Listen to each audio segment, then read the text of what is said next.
Saudara-saudara kaum muslimin rahimakumullah, di zaman sekarang dalam menghadapi beban kehidupan yang makin pelik, menghadapi stres yang tidak kunjung selesai, menghadapi persoalan-persoalan yang teramat berat, orang sering mencari jalan keluar kepada hal-hal yang menurut pendapatnya bisa meringankan beban moralnya itu.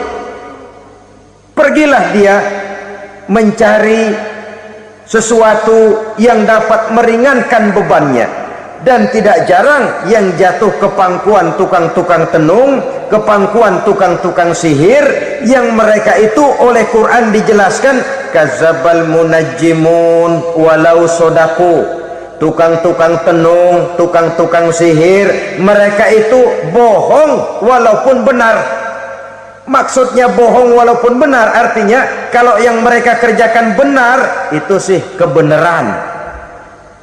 Benar dengan kebenaran itu lain. Kebenaran, kebetulan bisa, tapi tidak untuk selalu. Apalagi kalau itu sudah membahayakan kehidupan orang lain. Jadi oleh karena itu Nabi berpesan, jauhilah daripada sihir. Kalau sudah jauhilah dari sihir, artinya ya jauhilah daripada mempelajarinya, jauhilah daripada bergaul dengan orang-orang yang ahli di bidang itu, karena dari pergaulan segalanya bisa menular. Baiklah saudara, ini yang kedua. Yang ketiga pesan Nabi, wa qatlan nafsil lati harramallahu illa bil haqq.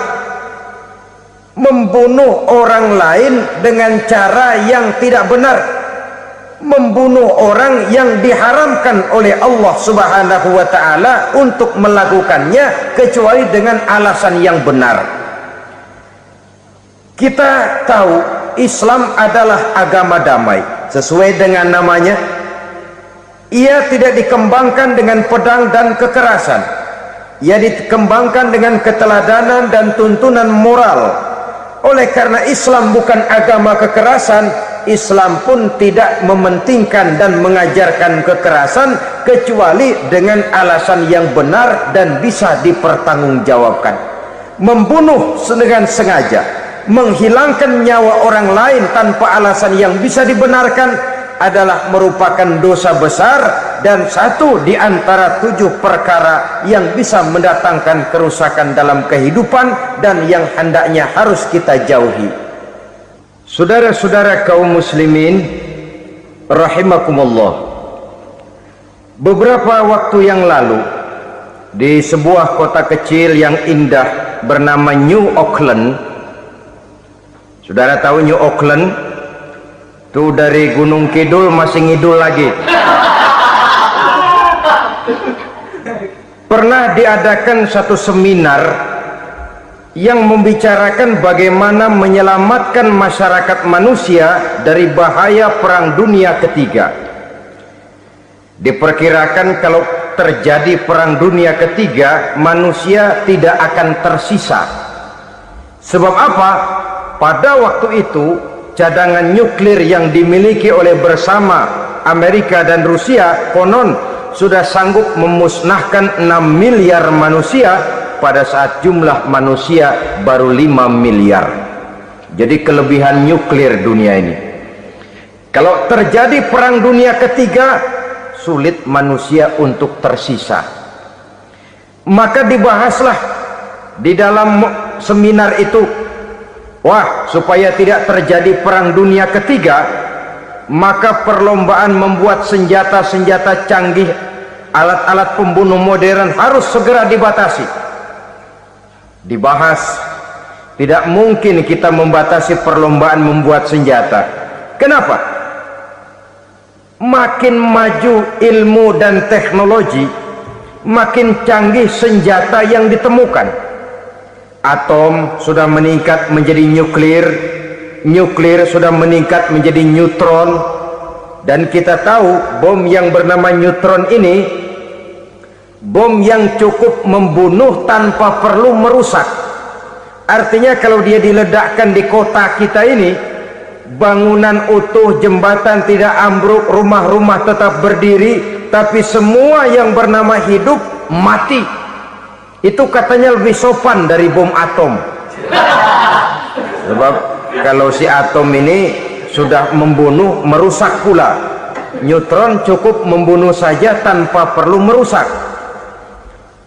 Jadi majunya senjata-senjata teknologi sebagai akibat yang logis dari kemajuan ilmu pengetahuan ini tidak bisa kita batasi. Dan memang sebenarnya yang bahaya bukan senjatanya, tapi manusia yang mengendalikan senjata itu. Mereka kembali kepada prinsip the man behind the gun. Bukan senjatanya yang bahaya, tapi manusia yang mengendalikan senjata itu yang bahaya. Walaupun senjatanya modern, katakanlah model M16 umpamanya, kalau yang mengendalikannya orang beriman, insya Allah aman. Tapi biar megang cuma senapan angin, kalau yang megang orang brutal, ngeri kita deket-deket. Apalagi kalau memang bukan ahlinya menggunakan senjata, bisa ngeker kaki kena jidat.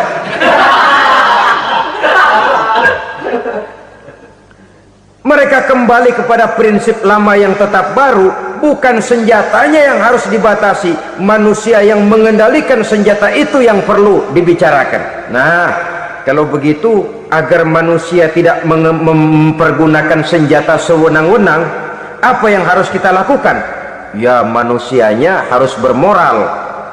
Ya, tapi moral yang mana? Di dunia ini banyak ajaran tentang moral. Itu pun mudah saja. Di sini kan kita undang saja ahli dari berbagai agama untuk membicarakan konsep perdamaian menurut agamanya masing-masing. Baik, setuju itu? Setuju. Maka tampillah para ahli agama, mereka kembali kepada prinsip moral daripada konsep yang terkandung di dalam ajaran agama untuk menegakkan perdamaian. Mula-mula naiklah ahli dari agama Hindu, dibacakan konsep perdamaian menurut ajaran agama Hindu, bahwa untuk damai manusia harus meninggalkan nafsu keduniaannya, menempuh samsara dan sebagainya untuk mencapai nirwana, menjauhi kemegahan dan kemewahan dunia. Ini lalu dibahas, rasanya juga tidak mungkin ini. Kemudian dari agama Nasrani, bahwa untuk damai manusia harus menciptakan sifat kasih sayang. Kalau ditampar pipi kiri, berikan pipi yang kanan. Kalau diberikan selendang, berikan baju. Nanti orang kasihan, lalu dia tidak akan nampar lagi. Ketika ini dibahas, ternyata rasanya pun tidak mungkin bisa diterima. Karena apa? Di zaman sekarang orang ditampar pipi kiri, dikasih pipi kanan, bukan kasihan, gemes. Damai belum tentu, bonyok udah jelas. Lalu ketika dibacakan konsep perdamaian menurut Quran, di mana disampaikan ayat wa jazaa'u sayyi'atin sayyi'atun misluha faman afa wa aslaha fa ajruhu 'ala Allah. Balasan terhadap satu kejahatan adalah kejahatan yang seimbang, tetapi barang siapa yang memberi maaf dan mencari jalan damai, itulah yang terbaik dan akan mendapat pahala dari Allah Subhanahu wa ta'ala. Kamu tidak salah ditampar pipi kirimu, tampar lagi pipi kirinya sekeras dia menampar pipi kirimu. Nanti orang tidak mau menampar kita karena dia tahu kalau dia tampar kita, dia akan menderita tamparan sekeras dia menampar kita. Akan terjadilah prinsip saling hormat menghormati, tidak saling ganggu, tidak saling usil, tidak saling jahil. Atas dasar ini perdamaian bisa ditegakkan. Mereka bisa menerima konsep ini, tapi kemudian seminar ditutup tanpa satu keputusan resmi. Kenapa? Terus terang mereka kagum dengan konsep Islam, tapi sentimen lama terhadap nilai-nilai Islam telah menutup mata mereka untuk menerima kebenaran dari ajaran Al-Quranul Karim. Saudara-saudara kaum muslimin rahimakumullah, kembali kita kepada persoalan pokok. Roh adalah dari Allah, dia akan kembali kepada Allah, milik mutlak dari Allah. Tidak pantas kita merampasnya dari orang lain. Tidak wajar kita menghilangkannya tanpa alasan yang dibenarkan oleh agama. Di zaman sekarang, akibat persaingan hidup yang makin tajam, lapangan kerja yang makin sulit, tensi ekonomi yang makin tinggi, atau karena nilai moral yang makin rendah, atau juga karena rapuhnya pegangan orang kepada agama, nyawa rasanya sudah sedemikian murahnya. Berbagai kasus membuat berdiri bulu roma kita. Ada mayit, ada manusia dipotong 6, dicincang macam kambing. Ada yang dipotong 5, ada yang dipotong 13, dikardusin, dibuang ke tempat sampah. Inna lillahi wa inna ilaihi raji'un. Gejala apa ini? Kanibalisme. Manusia sudah demikian sadisnya, manusia sudah sedemikian buasnya, sehingga sesama manusia diperlakukan seperti hewan. Padahal hewan sendiri belum pernah macan makan macan, bagaimanapun buasnya macan. Belum pernah serigala memakan serigala, bagaimanapun brutalnya serigala. Tetapi manusia makan manusia di zaman sekarang kadang jadi kenyataan dalam kehidupan kita. Kadang persoalannya remeh saja, soal uang 200 perak, pisau bicara, nyawa melayang. Soal rokok sebatang, celurit bicara, nyawa melayang. Soal-soal yang sama sekali tidak prinsip, begitu mudah kita menghilangkan nyawa orang lain. Padahal Nabi pernah memperingatkan, apabila dua orang muslim sudah berkelahi dan berbunuh-bunuhan, al-qatil wal maktul finnar, yang membunuh dan yang terbunuh dua-duanya neraka. Sahabat heran, ya Rasul, kalau yang terbunuh, kalau yang membunuh masuk neraka itu sih wajar, tapi yang terbunuh kenapa neraka juga? Beliau menjawab, dua-duanya sudah punya niat untuk saling membunuh. Niatnya itu yang diponten. Yang terbunuh cuman lagi apes aja, keduluan dia.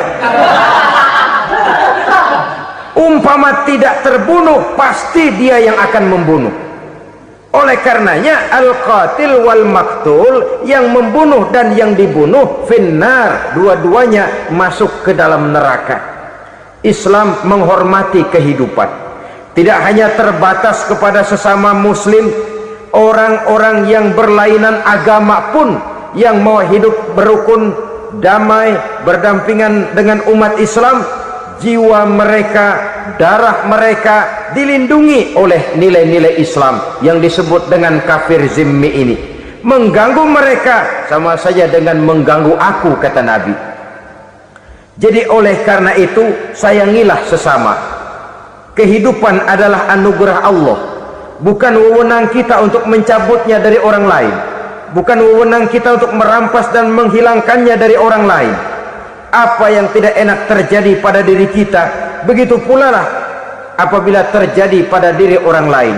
Sehingga Nabi mengatakan, la yu'minu ahadukum hatta yuhibba li akhihi ma yuhibbu li nafsihi. Belum dikatakan beriman seseorang kamu apabila dia belum mencintai saudaranya seperti ia mencintai dirinya sendiri. Apa yang enak dirasakan oleh orang lain, enak juga dirasakan oleh dia. Mengukur orang lain dengan diri sendiri. Kalau orang lain tanpa salah saya fitnah, kalau saya tanpa salah difitnah orang, enak apa enggak? Enggak, orang lain juga begitu. Kalau orang lain tanpa salah saya tempeleng kepalanya, enak apa tidak? Tidak. Orang lain juga begitu. Yang tidak enak terjadi pada diri kita, tentu tidak enak juga kalau terjadi pada orang lain. Mengukur orang lain dengan diri sendiri, sehingga tidak timbul sifat egois, tidak menari di atas bangkai orang lain, tidak mendirikan kebahagiaan di atas untayan air mata orang lain.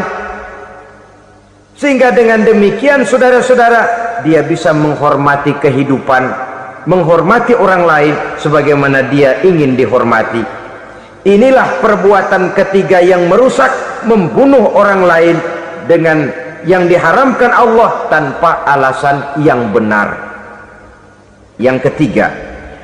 Kemudian yang keempat, perbuatan merusak wa aklar riba, makan riba.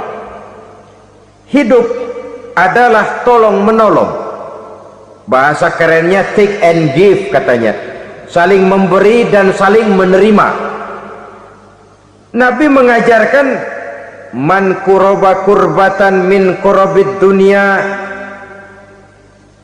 qarraballahu lahu qurbatan min qurabi yaumal qiyamah wallahu fi aunil abdi madamal abdu fi auni akhihi.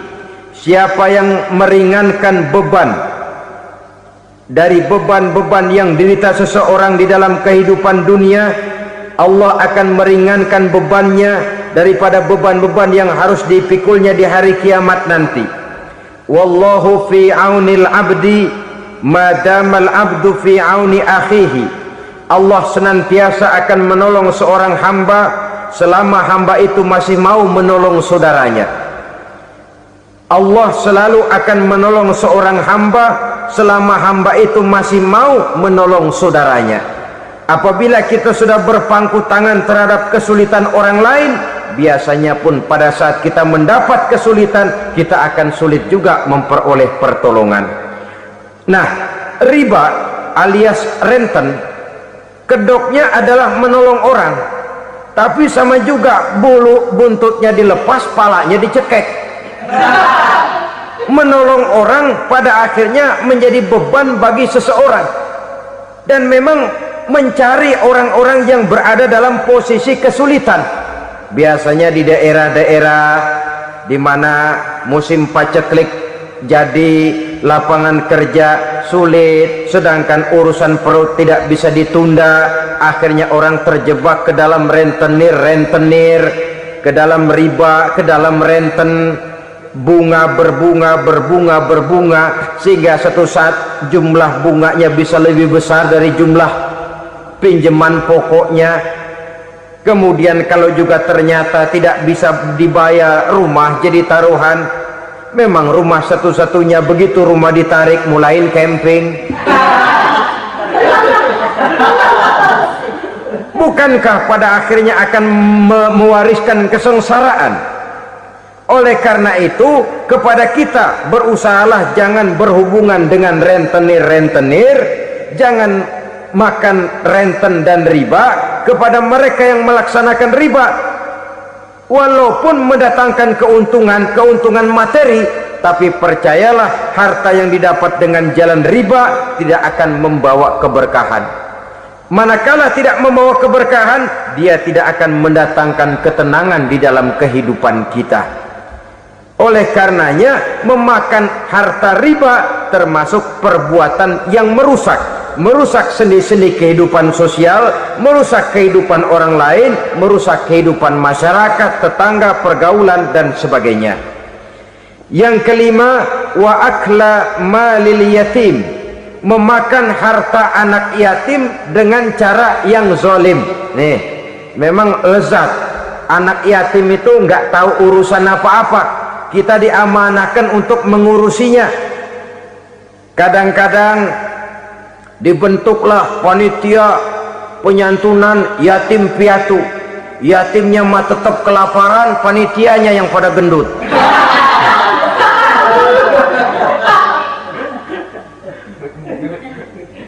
Padahal memakan harta anak yatim termasuk perbuatan dosa besar.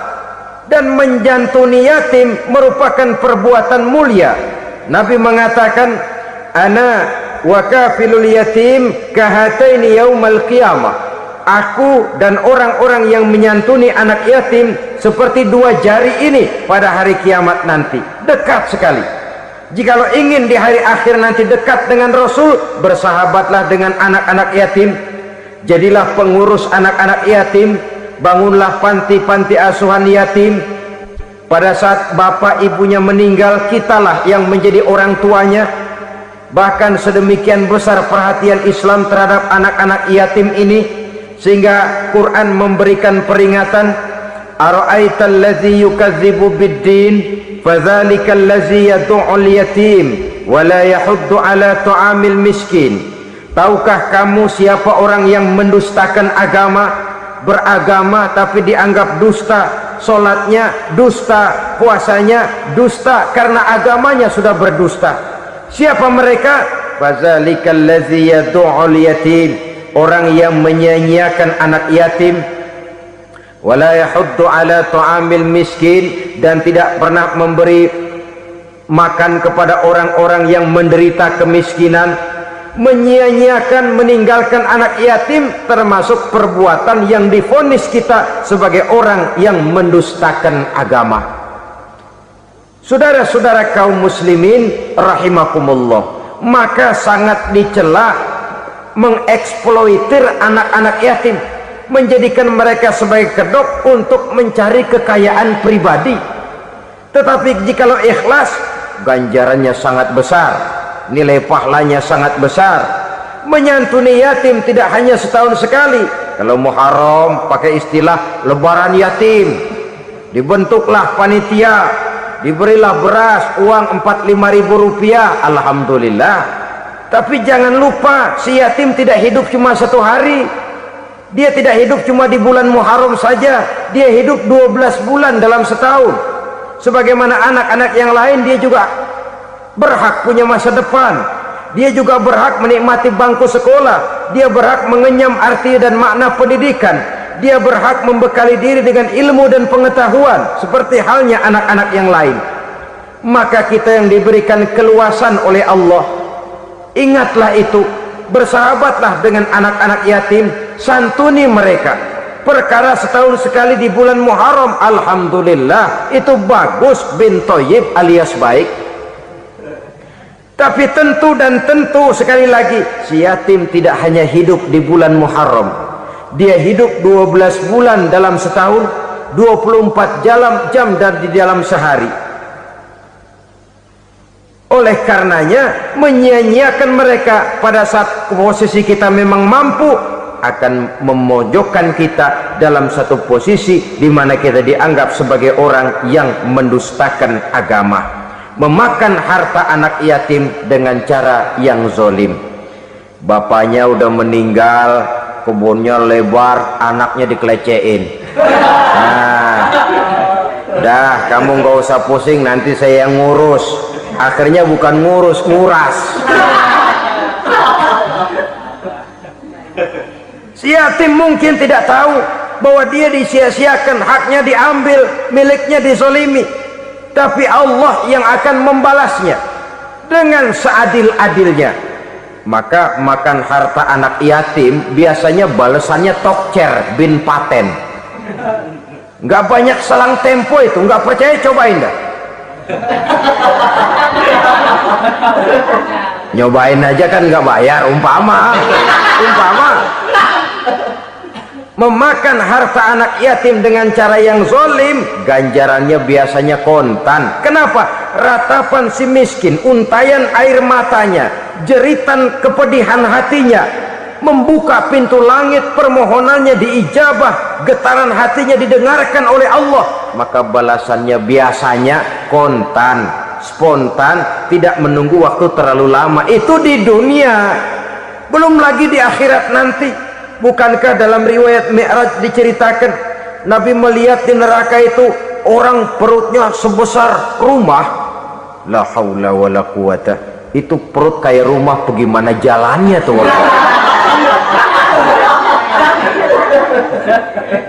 Dan memang gak jalan, diseret-seret oleh malaikat di neraka itu. Hancur perutnya, amburadul itu perut, berantakan isinya, dibulatkan lagi, diseret lagi, hancur lagi, dibulatkan lagi. Sampai Nabi tanya, orang itu begitu berat siksanya kenapa ya Jibril? Itu Muhammad, waktu di dunia dulu rakus banget makan harta anak yatim. Begitu vonisnya, begitu menyedihkan nasibnya di akhirat. Tapi di dunia pun ketidakberkahan itu sudah membayangi kehidupannya. Oleh karena itu, kepada saudara-saudara yang mendapat titipan anak yatim, berbahagialah, karena semulia-mulia rumah adalah rumah yang di dalamnya ada anak yatim yang disantuni. Sehina-hina rumah adalah rumah di mana di dalamnya ada anak yatim yang disia-siakan. Begitu kata Nabi kita. Rumah yang paling mulia dalam pandangan Allah, rumah yang di dalamnya ada anak yatim yang disantuni. Rumah yang paling hina dalam pandangan Allah, rumah yang di dalamnya ada anak yatim yang nasibnya disia-siakan. Berbahagialah saudara apabila menjadi penyantun anak-anak yatim, pelindung mereka, sehingga mereka mempunyai masa depan sebagaimana anak-anak lainnya. Rasulullah sendiri sedemikian peka terhadap keadaan anak-anak yatim karena beliau sendiri memang mengalami. Umur 6 bulan dalam kandungan ibu, beliau sudah ditinggalkan oleh ayahnya. Pada saat berusia 6 tahun ibu sudah meninggal. Yatim piatu dalam usia di mana beliau sedang perlu belas kasih seorang ibu dan pengertian seorang bapak. Kepekaan itu lalu timbul, bahkan kemudian sampai kepada beliau berkata, aku dan orang yang menyantuni anak yatim seperti jari tengah dan jari telunjuk di hari akhirat nanti. Sedemikian dekatnya. Baiklah ya, jadi yang kelima, memakan harta anak yatim. Jauhi, karena ini perbuatan yang merusak. Yang keenam, watawalli yaumaz zahfi, melarikan diri pada hari pertempuran. Apa ini? Khianat, tidak konsekuen dengan konsep perjuangan. Pada mulanya keras benar teriak berantas korupsi, ganyang korupsi, cuma karena belum dapat giliran.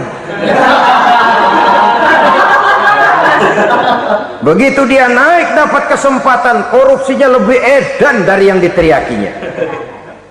Ini termasuk tawalli yaumaz zahfi, berpaling pada hari peperangan.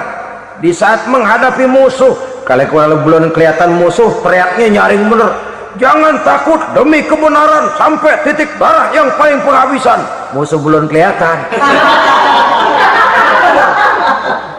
Begitu musuh sudah kelihatan, paling dulu lari ke belakang.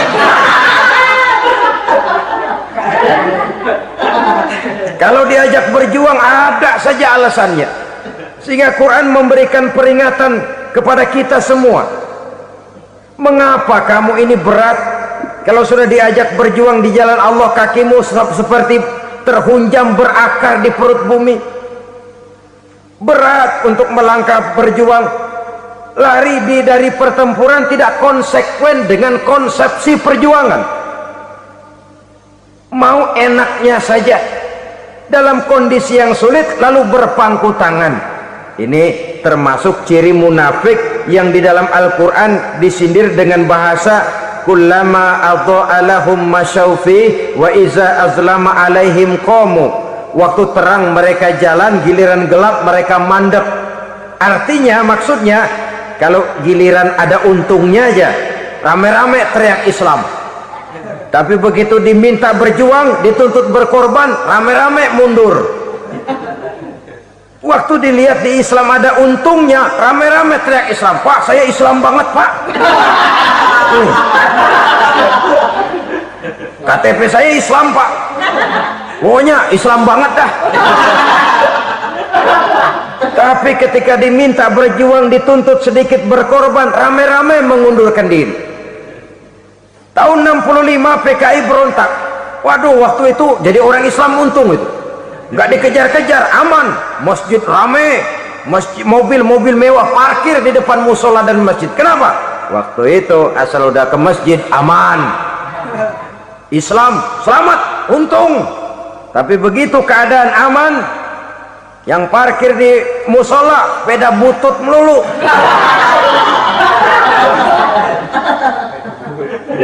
Waktu terang mereka jalan, waktu gelap mereka berhenti. Dikala di Islam ada untungnya, baru wah Islam bagus, Islam hebat. Tapi waktu dilihat ada kerugian, jangan bawa-bawa Islam dah. Jangan bicara soal Islam, ini kan bukan soal agama, bukan soal agama. La haula wala quwata illa billah. Beragama kita ambil talfik fiddin, mengambil yang enteng-enteng saja dalam urusan beragama ini. Tidak konsekuen kita dengan Islam kita. Seolah kita mau memilih mana yang terasa cocok sama selera kita, kita teriak Islam. Beratan aja dikit, rame-rame berpaling. Itu termasuk tawalli yaumaz zahfi.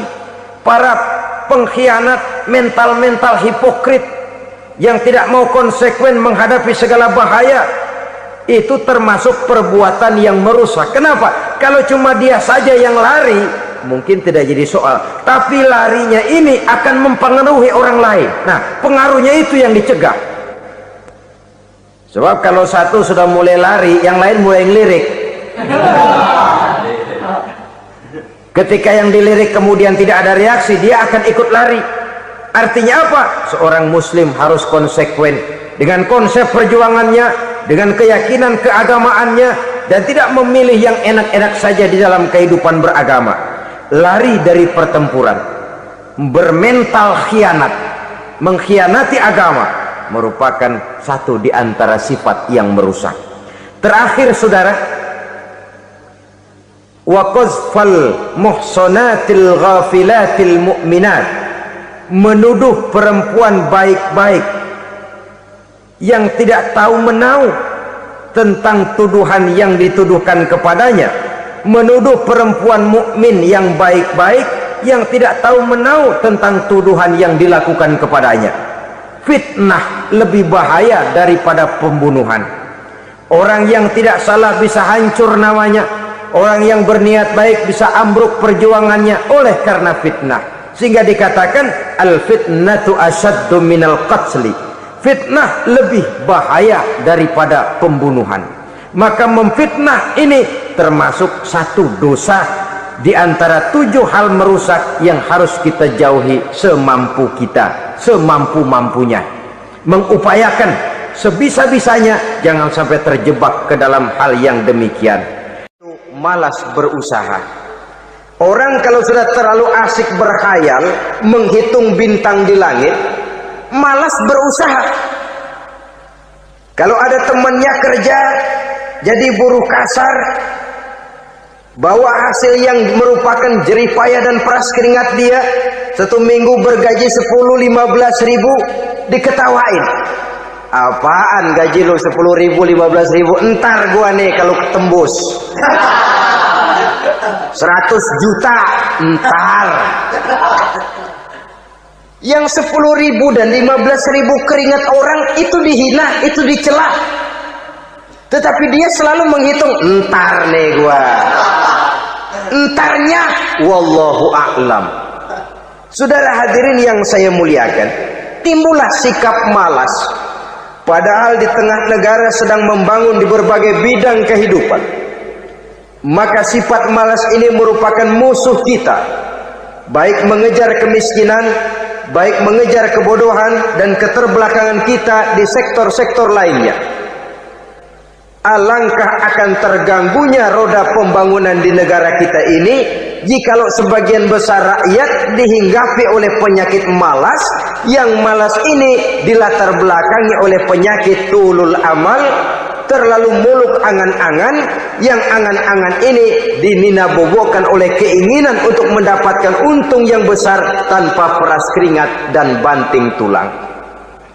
Sasaran yang lebih jauh, dan ini yang paling kita khawatirkan, hancurnya kubu-kubu pertahanan moral daripada bangsa kita. Kita sependapat bahwa lebih penting daripada membangun jembatan adalah membangun manusia yang membangun jembatan. Bahwa lebih penting daripada mengaspal jalan raya adalah membangun mental manusia yang melaksanakan pengaspalan itu.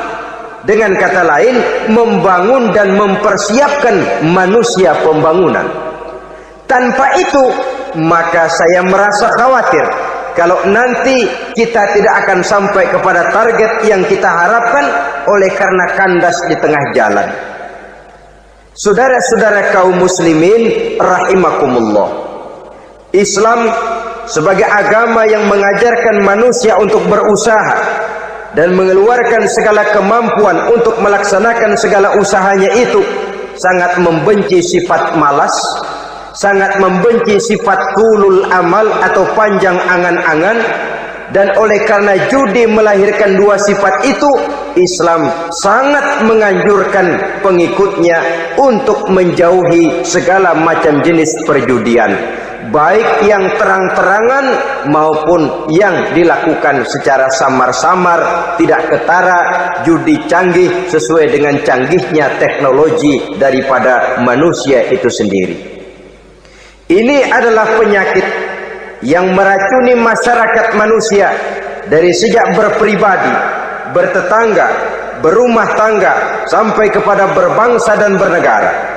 Dan kasus-kasus yang timbul sudah cukup banyak, yang tidak mungkin lagi kita katakan hanya sekedar bersifat kasuistis, bersifat kasus-kasus kecil saja. Sebelum riaknya naik ke permukaan, marilah kita membuat benteng untuk masing-masing pribadi muslim memelihara dan menjaga diri, jangan terseret dalam permainan yang bernama judi, apapun bentuknya, bagaimanapun cara dan ragamnya. Karena jelas bahayanya lebih besar daripada manfaatnya.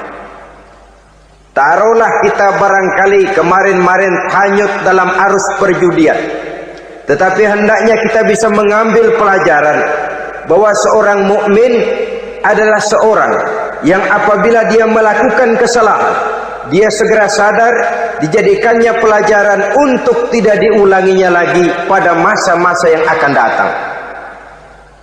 Dengan sikap semacam itu, kita tidak lagi akan mengulangi kesalahan-kesalahan lama, dan grafik kehidupan kita dari hari ke hari akan makin menunjukkan hal-hal yang baik dan positif adanya. Saudara-saudara kaum muslimin rahimakumullah, kalau ABRI masuk desa, rakyat beruntung. Kalau jaksa masuk desa, rakyat bahagia. Kalau koran masuk desa, rakyat ikut jadi cerdas. Tapi kalau judi masuk desa, rakyat kiamat. Pembangunan akan terbengkalai, roda perekonomian akan lesu. Karena mestinya orang membelanjakan uang untuk sesuatu yang dia perlukan, akhirnya dia belanjakan untuk sesuatu yang dia tidak perlukan, karena gambaran, khayalan akan mendapat keuntungan yang jauh lebih besar lagi. Padahal istilah orang-orang tua kita dulu, lebih baik makan singkong betulan daripada makan roti ngimpi. Artinya uang yang 1.000-2.000 rupiah itu lebih baik dibelikan beras, dimasak, makan bersama anak dan istri, terasa nikmat dan halalnya, ketimbang beli kertas lalu ngelamun, menghayal, menghitung yang bukan-bukan. Itu kertas dibolak madep ulon, dibolak madep mudik, diputar sana, diputar sini, akhirnya palanya ikut muter. Kira-kira apa yang cocok? Masih belum puas, kertas dilihat, orang gila ditanyain. Sudah tahu waras, orang gila yang ditanya. Masih belum puas, nanya orang gila, tidur di kuburan. Allahu Akbar. Padahal di rumahnya tempat tidurnya empuk, anget, nggak ada nyamuk. Kuburan, tidur di kuburan. Dampak-dampak negatif yang semacam ini pada gilirannya mau atau tidak mau akan menyeberang kepada garis akidah, membahayakan dan mengancam nilai-nilai tauhid yang kita miliki. Sudah kertas dibolak-balik, tidak puas, orang gila ditanya. Orang gila ditanya belum maram, tidur di kuburan. Barangkali ada bisikan. Saudara hadirin yang saya muliakan, memang walaupun wahyu sudah berhenti, tapi Allah masih memberikan ilham kepada hamba-hambanya yang dikehendakinya. Tetapi ilham itu bentuknya positif. Kalau saudara pagi-pagi berniat, tahu-tahu datang pikiran nanti malam mau ngaji, itu namanya ilham. Kalau saudara sedang merenung, tahu-tahu datang pikiran, saya mau sedekah, itu namanya ilham, bentuknya positif. Tapi kalau ngelamun, tahu-tahu datang pikiran nomor sekian sekian sekian pasang, itu bukan ilham, itu belis.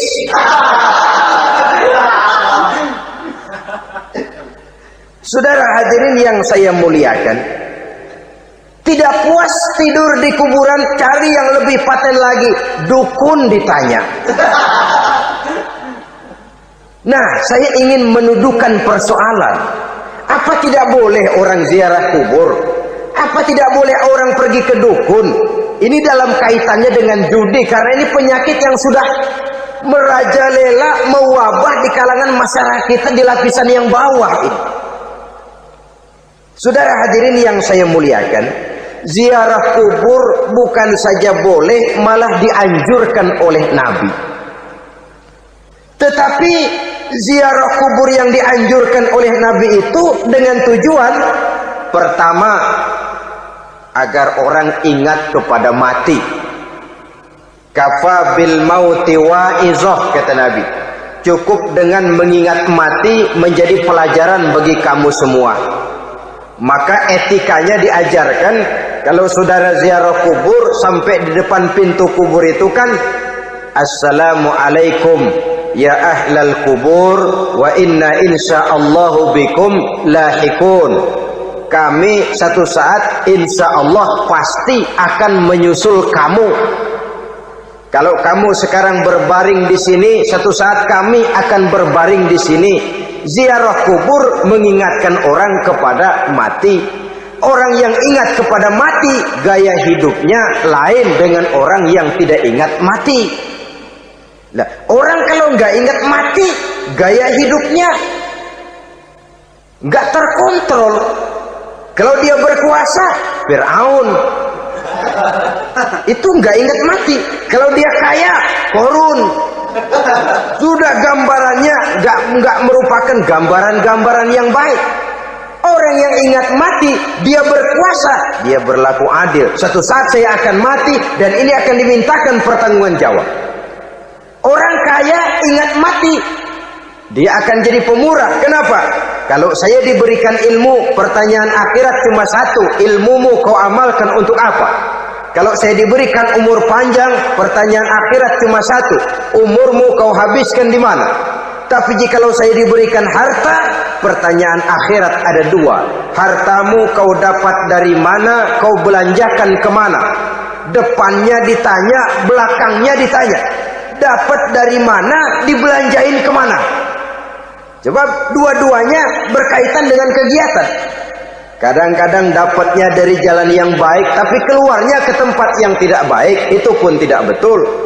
Atau dapatnya dari yang tidak baik, tapi dibelanjakan untuk yang baik, itu pun tidak bisa diterima.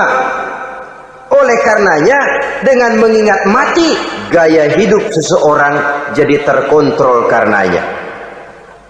Yang kedua, dianjurkan kita untuk berziarah kubur itu mendoakan orang-orang yang sudah meninggal. Mal mayyitu fi qabrihi illa kal gharikil mutaghawis, kata Nabi. Orang yang sudah meninggal itu di alam barzakhnya adalah seperti orang yang tenggelam di lautan, menunggu doa dari keluarganya yang masih hidup. Apakah itu anaknya, kemenakannya, cucunya, dan lain sebagainya. Adapun yang kalau kita ziarahi itu kuburnya orang-orang yang kita tahu merupakan orang soleh, orang yang berjiwa bersih, yang kita kenal ketakwaannya kepada Allah Subhanahu wa ta'ala, tidak ada salahnya kita bertabarruk, asal jangan dengan satu keyakinan bahwa dia secara mandiri bisa mendoakan kita. Dia hanya bisa melakukan itu hanya dengan izin Allah. Nah, umumnya orang kalau sudah ziarah ke kubur-kubur keramat itu Allahnya kelupaan. Itu yang dikhawatirkan merusak dan mengganggu akidah. Sehingga di awal-awal perkembangan Islam, Nabi pernah melarang orang ziarah kubur itu. Ini bisa kita simak dari hadis, kuntu nahaitukum an ziyaratil qabri fazuruha. Dahulu aku pernah melarang kamu untuk ziarah kubur, adapun sekarang kalau mau ziarah, ziarahlah kamu. Kata-kata dulu aku pernah melarang kamu itu menggambarkan bahwa pada permulaan perkembangan Islam, nilai keimanan para sahabat masih rapuh, masih lemah, masih memerlukan pembinaan. Sehingga kalau mereka sering ke kubur, dikhawatirkan mereka minta kepada kubur. Nah, tetapi tatkala nilai keimanannya sudah mapan, sudah kuat, kata Rasul, fazuruha. Adapun sekarang kalau mau pergi berziarah, ziarahlah kamu. Saudara hadirin yang saya muliakan, jadi jangan melupakan Allah. Saya bisa saja berkata, kalau saya misalnya pakai cincin, lalu saya bilang, saya sejak pakai cincin ini, jangan anak gadis, nenek-nenek ngelihat saya lemes. Atau sejak pakai cincin ini, dagangan laris bener. Cincin itu yang menggelincirkan akidah. Untuk tidak tergelincir, orang harus tidak melupakan Allah. Dia bisa berkata, alhamdulillah, Allah memberikan keistimewaan kepada batu cincin saya. Batu cincinnya tidak apa-apa, Allah yang memberikan keistimewaan. Ini dalam bentuk yang langsung. Dalam bentuk yang tidak langsung kita bisa lihat, misalnya kalau petani ditanya, oh, ini bisa panen besar ini rahasianya apa, Pak? Oh, pupuk urea, pupuk urea. Nah, Allah nomor 16. Seorang petani yang baik keimanannya, dia akan berkata, kami bisa panen besar karena izin Allah. Lah, kalau pupuknya mah pakai pupuk urea, izin Allahnya dulu, baru kemudian pupuknya nyusul. Jadi sebenarnya bukan cuma pergi ke dukun yang bisa merusak keimanan, pergi ke dokter juga bisa loh merusak keimanan. Kalau berkeyakinan bahwa dokter itulah yang memberikan sembuh, kenapa akidah saudara tidak tergelincir karenanya? Dokter hanya memberikan obat dan resep, sembuh itu datangnya dari Allah. Ini yang diungkapkan lewat lisan Nabi Ibrahim alaihissalam, wa idza maridtu fahuwa yashfini. Apabila aku sakit, dialah Allah yang memberikan sembuh. Memberikan sembuh. Jangan juga menyalahartikan ayat ini. Ada ayat begini sakit terus nekat. Udah nggak usah berobat dah, memang penyakit dari Tuhan. Ntar waktunya baik ya baik ya. Udah ampek terus dah. Orang yang berobat saja belum tentu sembuh, apalagi yang tidak berobat.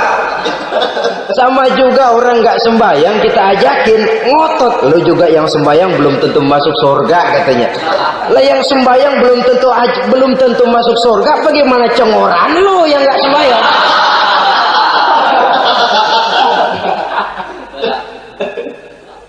Saudara hadirin yang saya muliakan, kaum muslimin yang berbahagia. Jadi dengan demikian, maka jangan menghilangkan Allah.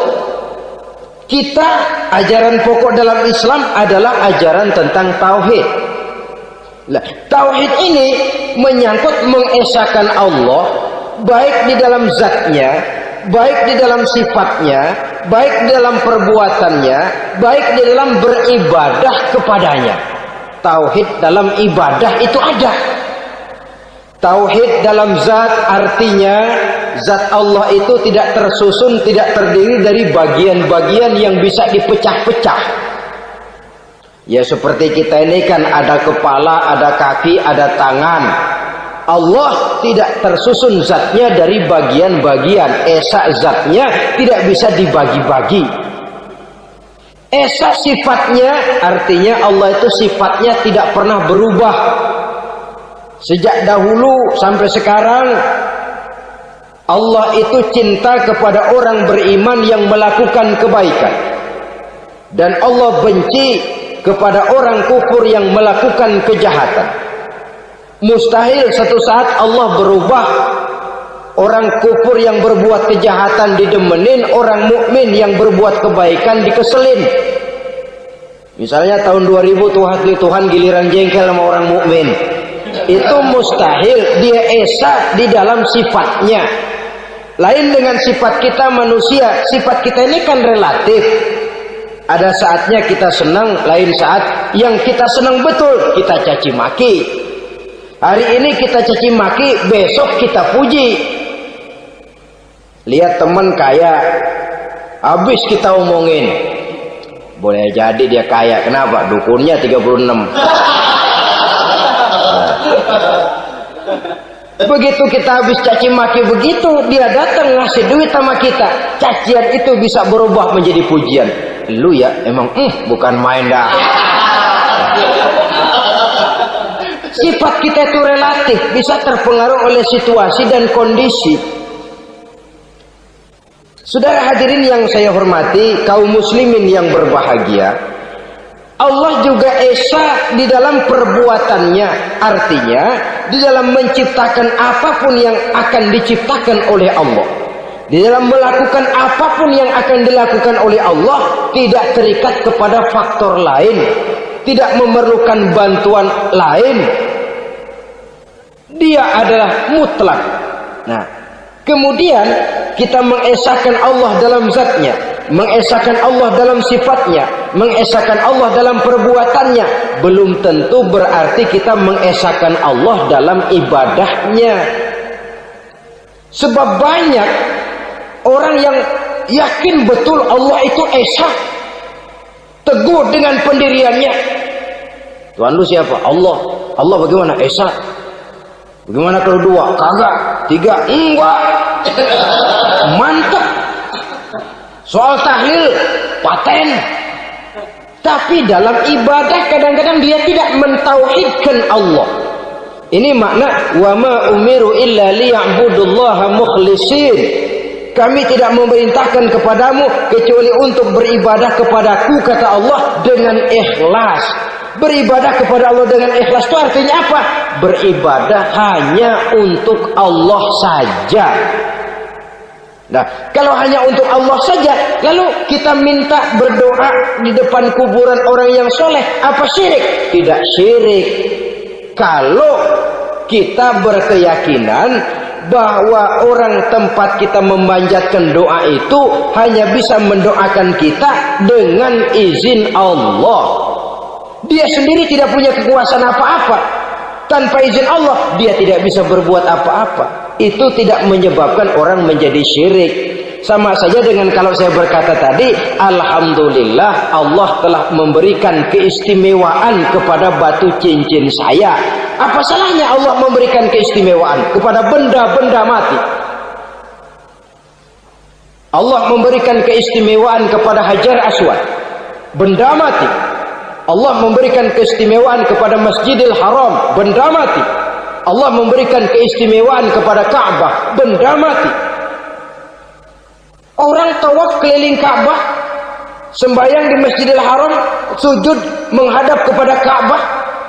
Apakah jadi syirik? Tidak. Kita tidak menyembah Ka'bahnya, kita menyembah yang punya Ka'bah itu. Nah, di sini kita lihat bahwa fungsi Ka'bah hanya merupakan wasilah.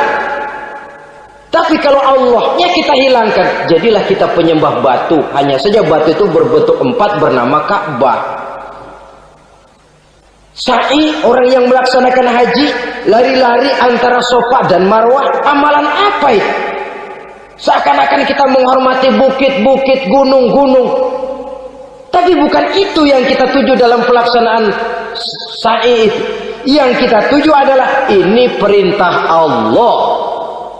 Allahnya yang diutamakan.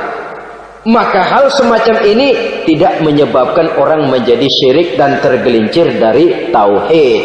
Tapi kalau ziarah kubur dengan niat cari buntutan,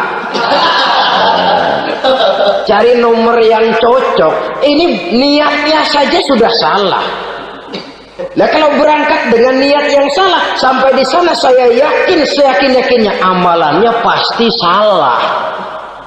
Lah, kubur yang diziarahin bukan kubur orang soleh. Yang mana ada orang soleh ngasih kode buntut. Ada juga orang salah, bukan orang soleh itu. Kadang-kadang dia nggak tahu kuburan siapa, nongkrong aja di situ. Memang sulit, saudara-saudara. Mental ya, namanya mental. Kalau memang mental sudah mental judi, apa saja bisa dijudiin. Jadi orang nggak perlu sebenarnya pemerintah terlalu gini, nggak usah. Kembali saja kepada mental. Kalau mental memang sudah mental judi, apaan aja bisa dijudiin. Pulang tengah malam nabrak babi, babi yang keluar nih.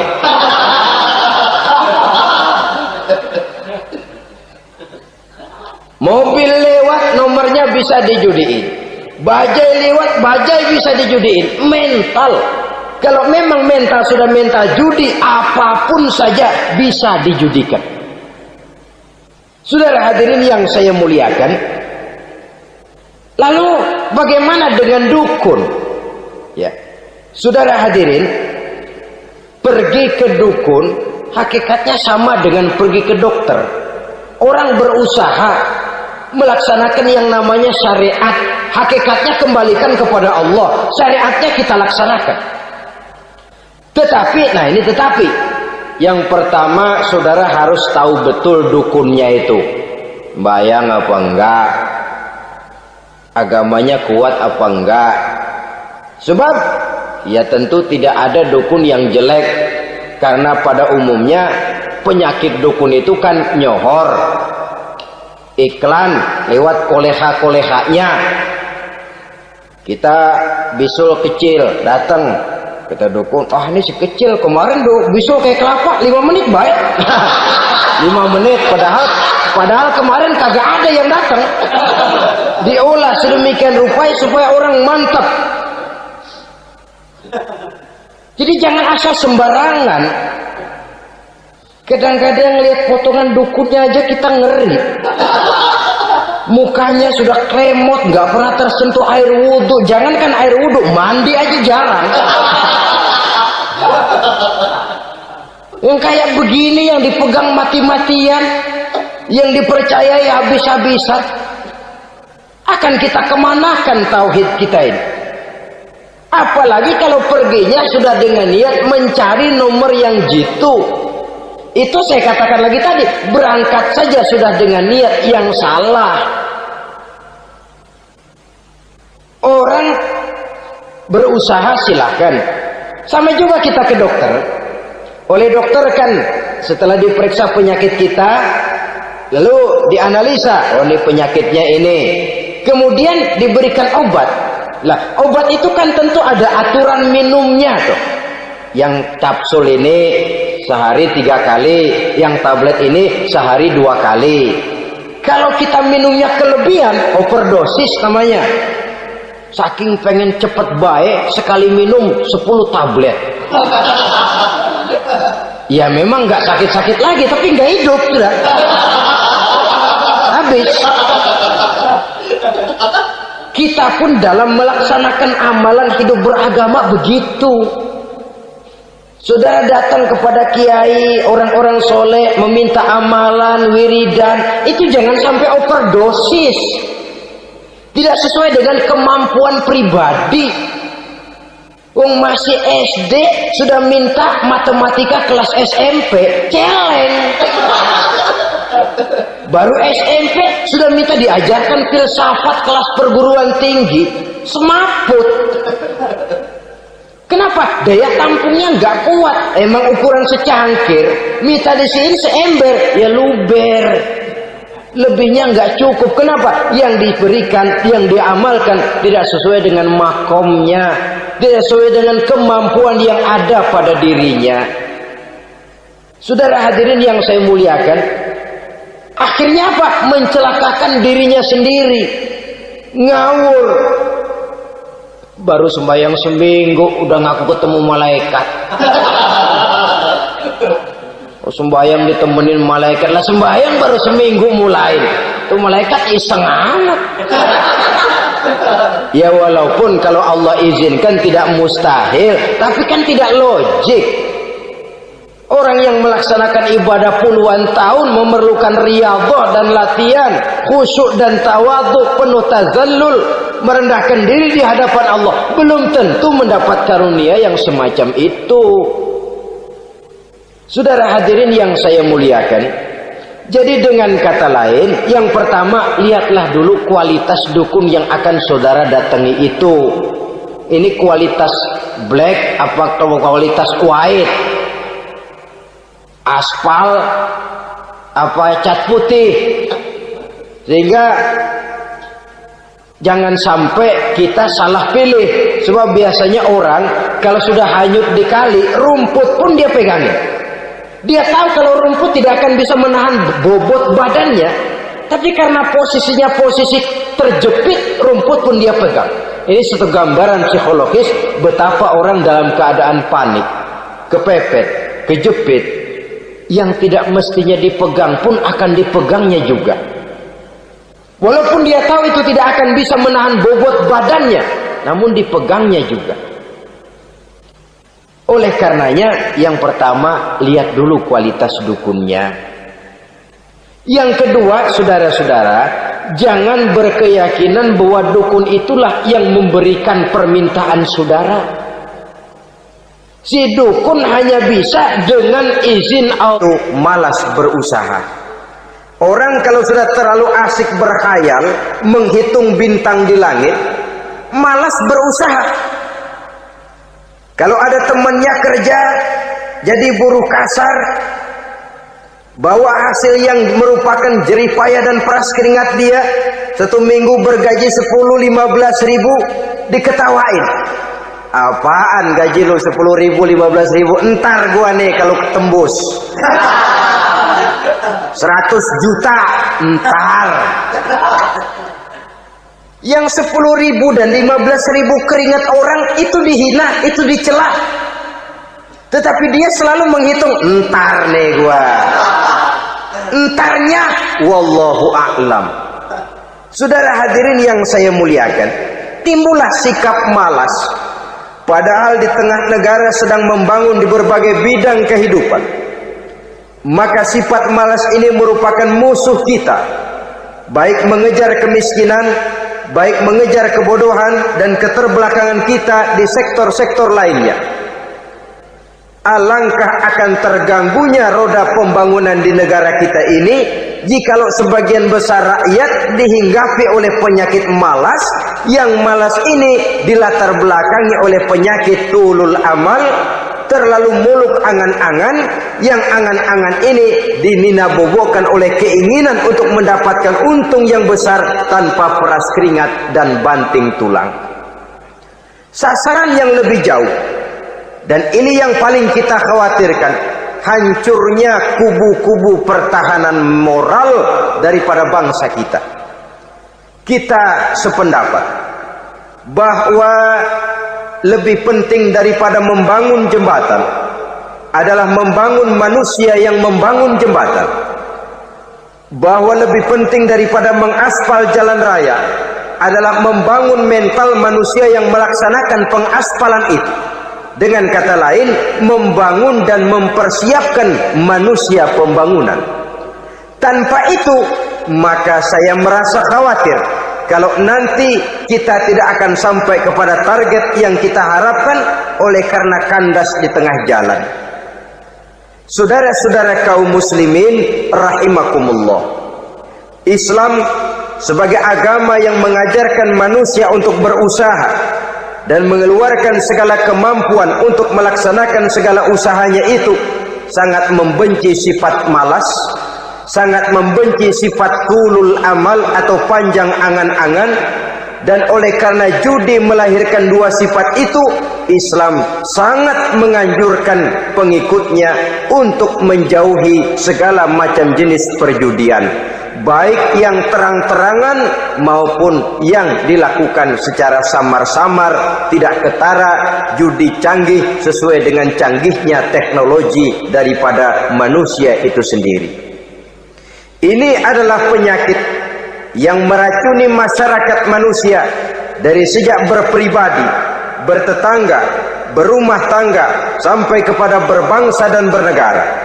Dan kasus-kasus yang timbul sudah cukup banyak, yang tidak mungkin lagi kita katakan hanya sekedar bersifat kasuistis, bersifat kasus-kasus kecil saja.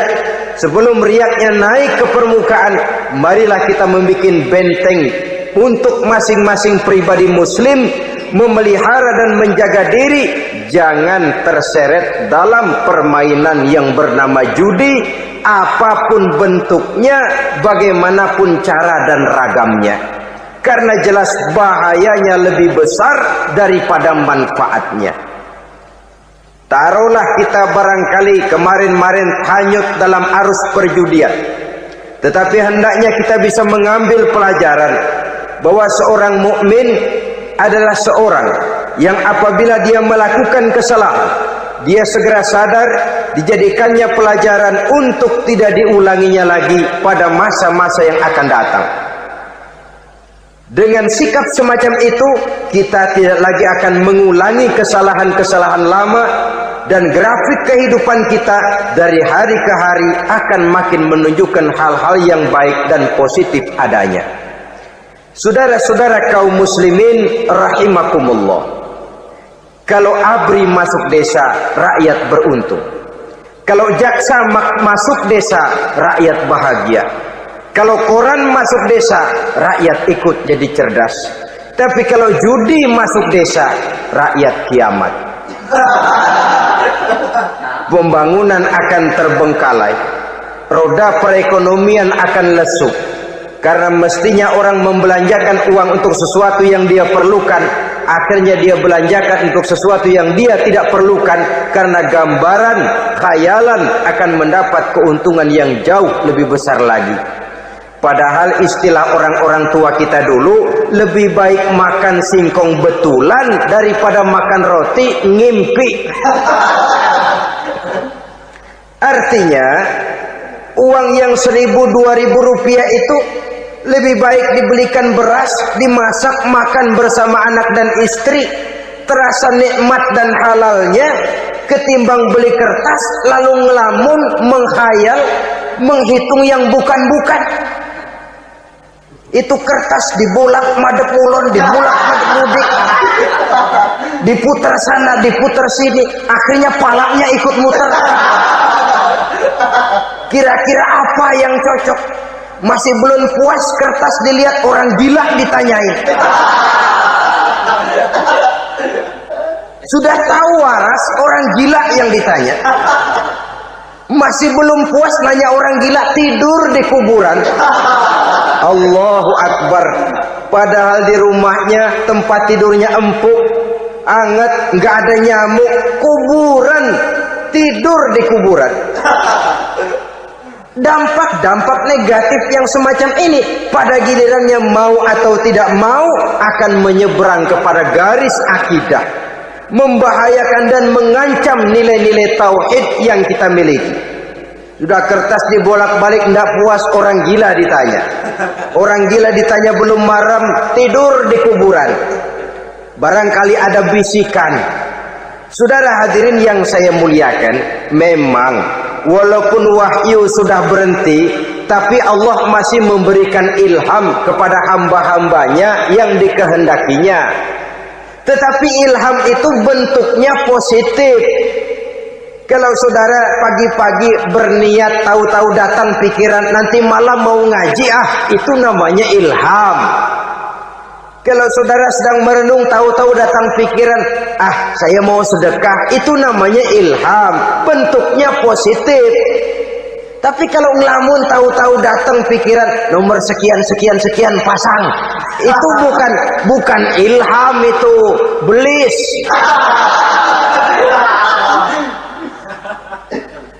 Saudara hadirin yang saya muliakan, tidak puas tidur di kuburan, cari yang lebih paten lagi, dukun ditanya.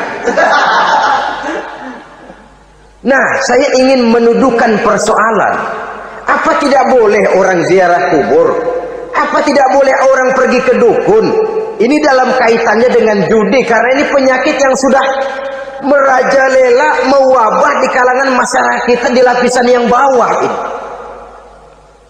Saudara hadirin yang saya muliakan, ziarah kubur bukan saja boleh, malah dianjurkan oleh Nabi. Tetapi ziarah kubur yang dianjurkan oleh Nabi itu dengan tujuan pertama, agar orang ingat kepada mati. Kafa bil mauti wa'izah, kata Nabi. cukup dengan mengingat mati menjadi pelajaran bagi kamu semua. Maka etikanya diajarkan, kalau saudara ziarah kubur sampai di depan pintu kubur itu kan, Assalamualaikum ya ahlal kubur wa inna insyaallahu bikum lahikun. Kami satu saat insya Allah pasti akan menyusul kamu. Kalau kamu sekarang berbaring di sini, satu saat kami akan berbaring di sini. Ziarah kubur mengingatkan orang kepada mati. Orang yang ingat kepada mati, gaya hidupnya lain dengan orang yang tidak ingat mati. Nah, orang kalau nggak ingat mati, gaya hidupnya nggak terkontrol. Kalau dia berkuasa, Fir'aun. Itu nggak ingat mati. Kalau dia kaya, Korun. Sudah gambarannya nggak merupakan gambaran-gambaran yang baik. Orang yang ingat mati, dia berkuasa, dia berlaku adil. Suatu saat saya akan mati dan ini akan dimintakan pertanggungan jawab. Orang kaya ingat mati, dia akan jadi pemurah. Kenapa? Kalau saya diberikan ilmu, pertanyaan akhirat cuma satu, ilmumu kau amalkan untuk apa? Kalau saya diberikan umur panjang, pertanyaan akhirat cuma satu, umurmu kau habiskan di mana? Tapi jikalau saya diberikan harta, pertanyaan akhirat ada dua, hartamu kau dapat dari mana, kau belanjakan kemana? Depannya ditanya, belakangnya ditanya. Dapat dari mana, dibelanjain kemana? Sebab dua-duanya berkaitan dengan kegiatan. Kadang-kadang dapatnya dari jalan yang baik, tapi keluarnya ke tempat yang tidak baik, itu pun tidak betul. Atau dapatnya dari yang tidak baik, tapi dibelanjakan untuk yang baik, itu pun tidak bisa diterima.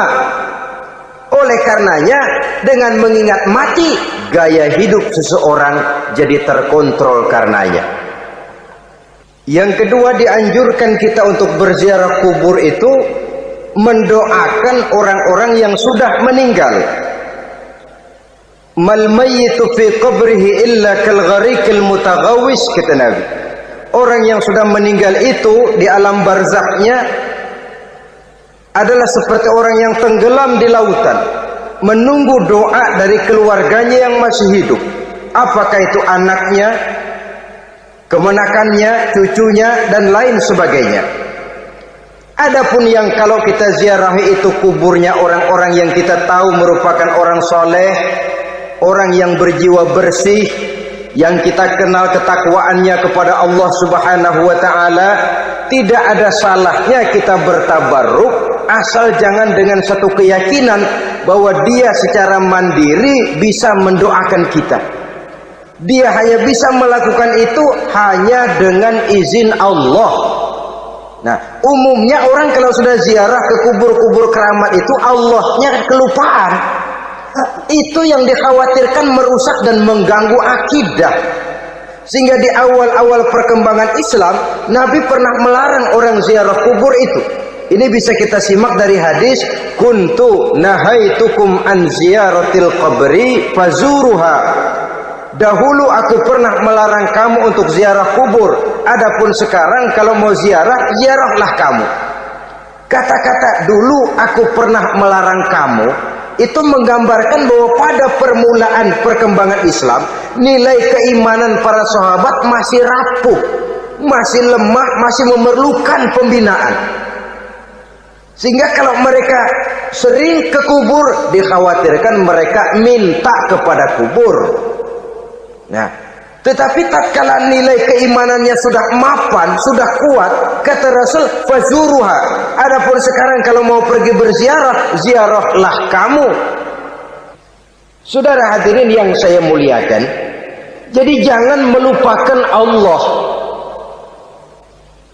Saya bisa saja berkata, kalau saya misalnya pakai cincin, lalu saya bilang, saya sejak pakai cincin ini, jangan anak gadis, nenek-nenek lihat saya lemes.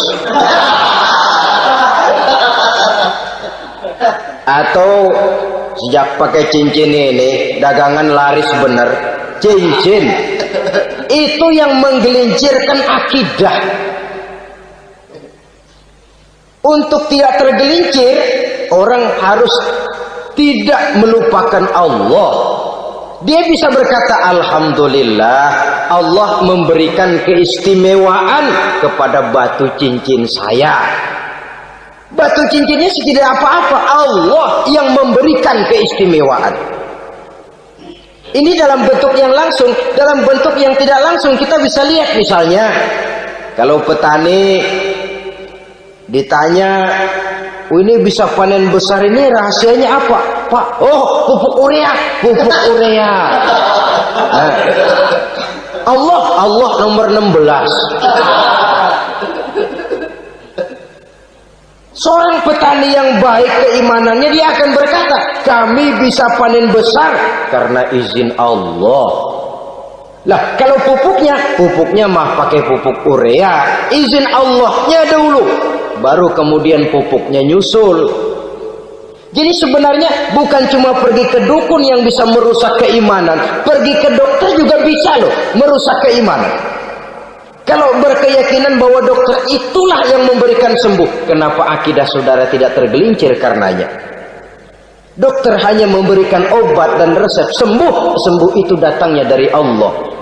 Ini yang diungkapkan lewat lisan Nabi Ibrahim alaihissalam, wa idza maridtu fahuwa yashfini. Apabila aku sakit, dialah Allah yang memberikan sembuh. Memberikan sembuh. Jangan juga menyalahartikan ayat ini. Ada ayat begini sakit terus nekat. Udah nggak usah berobat dah, memang penyakit dari Tuhan, ntar waktunya baik ya baik ya. Udah ampeg terus dah. Orang yang berobat saja belum tentu sembuh, apalagi yang tidak berobat. Sama juga orang nggak sembahyang kita ajakin ngotot, lo juga yang sembahyang belum tentu masuk surga katanya. Lah yang sembahyang belum tentu masuk surga, bagaimana cengoran lo yang nggak sembahyang?